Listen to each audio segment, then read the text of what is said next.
이재명 대표 사건 관련해서 쌍방울 그룹이 처음 등장한 건 변호사비 대납 의혹이었습니다. 그러나 수사가 진행될수록 석연치 않은 대목들이 너무 많이 드러났습니다. 그런데 작년 5월 김 전 회장이 갑자기 해외로 도피해버렸습니다. 그리고 이제 이 사건 수사가 중요한 변곡점을 맞게 됐는데 검찰이 김 전 회장의 입을 주목하는 이유가 뭔지 따져보겠습니다. 자, 홍영 기자, 김성태 전 회장 관련해서는 뭐 여러 가지 말들이 많은데 쌍방울을 인수하기 전까지는 무슨 일을 했습니까?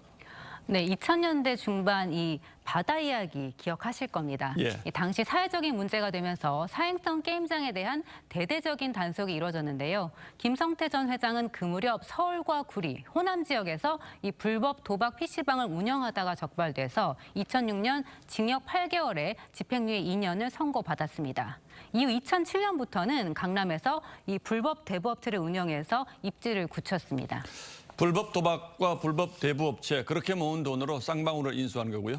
예, 맞습니다. 2010년 1월 이 경영난에 빠진 쌍방울을 인수하면서 김성태 전 회장은 이 사채업자에서 기업가로 변모합니다. 이 광고 촬영 현장에 깜짝 등장한 회장님 김성태의 모습입니다.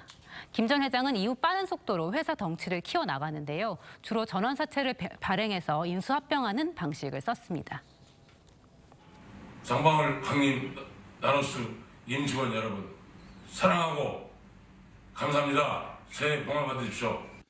자, 이런 일이 터져서 그렇지 언뜻 보기에는 음주에서 양지로 나온 성공한 기업가 같기도 하군요. 네, 하지만 그 실체는 좀 달랐습니다. 이 김 전 회장은 쌍방울 인수 직전부터 조직을 동원해서 주가를 조작한 것으로 드러났습니다. 2014년 구속 기소돼서 징역 3년에 집행유예 5년을 선고받았는데요. 예. 이후에는 바이오나 대북 경협 같은 테마주를 띄워서 차익을 챙기기도 했습니다. 현재 자본시장법 위반과 배임 등의 혐의로 검찰 수사를 받고 있습니다. 요약하자면 도박과 사채업으로 검은 돈을 불리고 자본시장을 교란시켜서 부를 축적한 셈이군요. 이제 그리고 정경유착 의혹이 핵심이 됐고요. 네, 먼저 대북 송금 의혹입니다.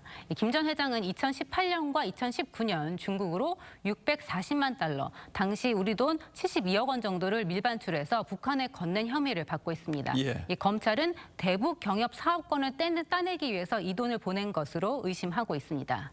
이때 이재명 당시 경기도지사 측근인 이화영 전 부지사의 도움을 받은 것으로 알려져 있는데요. 이화영 전 부지사는 쌍방울 법인카드를 불법 사용한 의혹을 받고 있습니다.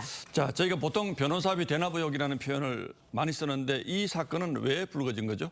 네, 이 건은 사실 친문 성향 단체가 관련 녹취록을 공개하고 검찰에 고발하면서 수사가 시작됐습니다. 2018년에 2019년 이재명 대표가 선거법 위반 의혹으로 재판을 받을 때 이 쌍방울이 변호사비 23억 원을 현금과 전환사채 등으로 대신 내줬다는 의혹입니다. 하지만 지난해 5월 김 전 회장이 검찰 수사관의 도움을 받아서 해외로 도피하면서 이 쌍방울과 관련한 모든 수사는 답보 상태에 빠졌습니다. 이재명 대표는 변호사비 대납시킨 적 없다고 아직도 강하게 부인하고 있는데 이제 김 전 회장의 입에서 진실의 문이 열릴 수도 있겠군요.